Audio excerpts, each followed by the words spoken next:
All right. So, well, that was a funny evening. I got here about 4 o'clock, and it clearly says Sol Latino. So, parked up the bike. It's quite a steep slope here, actually, from the sand.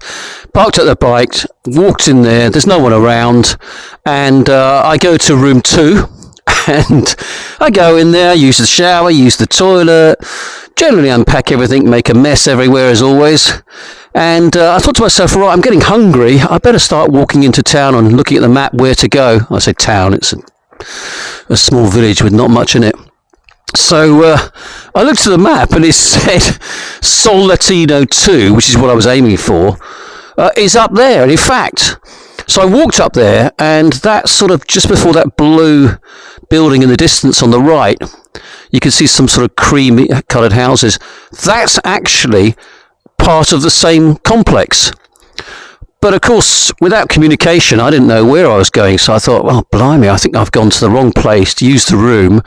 And at that point, I thought, should I just pack it up and run? I thought, no, I've got to sort this out somehow. So I saw 2 old guys standing there, and I explained the situation. My phone doesn't work over here.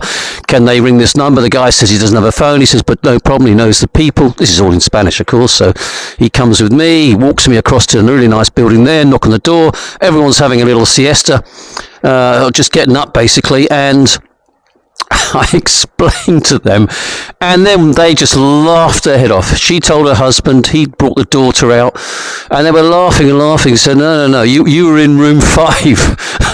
And I explained, well, I said it said Sol Latino 2, so I thought that meant 2, as in room 2.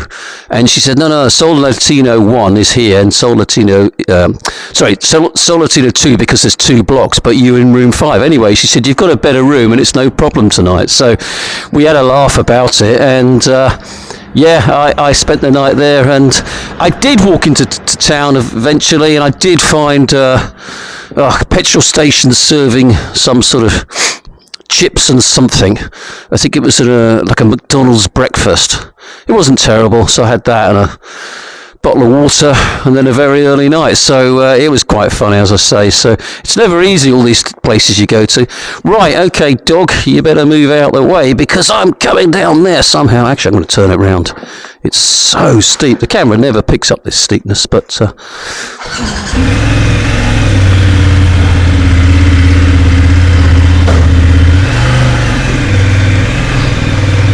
all good fun when you're travelling. So first order of the day is to get to the petrol station. So I've walked there. It is 3 blocks left and 3 blocks down, or 3 down and 3 right, depending on which way you look at it.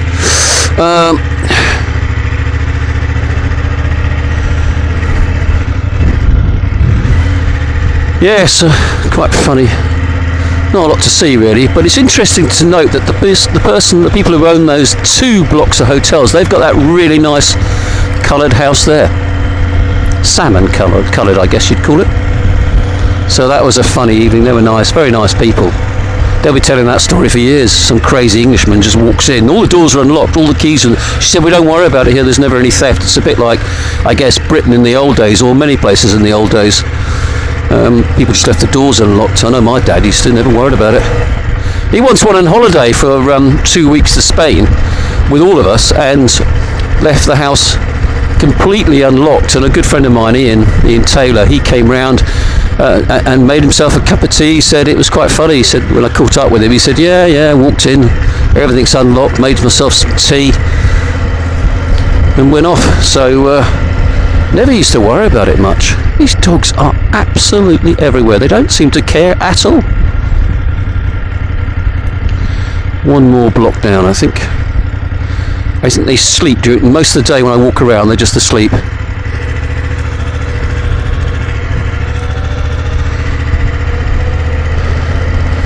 Yeah, so this kind of place operates like that. Everybody knows everybody. I mean, that old bloke, he just walked straight to her house.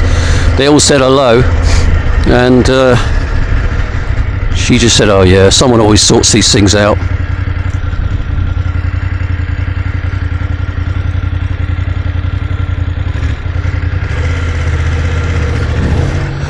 When I walked up here last night on this road here, the queue in the petrol station, it's a nice old 2CV to be fair, there you go,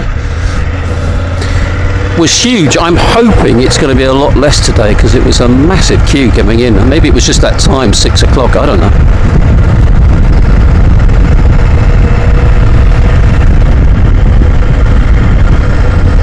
But it was interesting as well, talking about old days and old times, they were washing the screens of the cars. They always serve you the petrol, and then they were washing the screens of the cars, so that was cool. I've forgotten those days existed, really. Right, what have we got? I guess this one.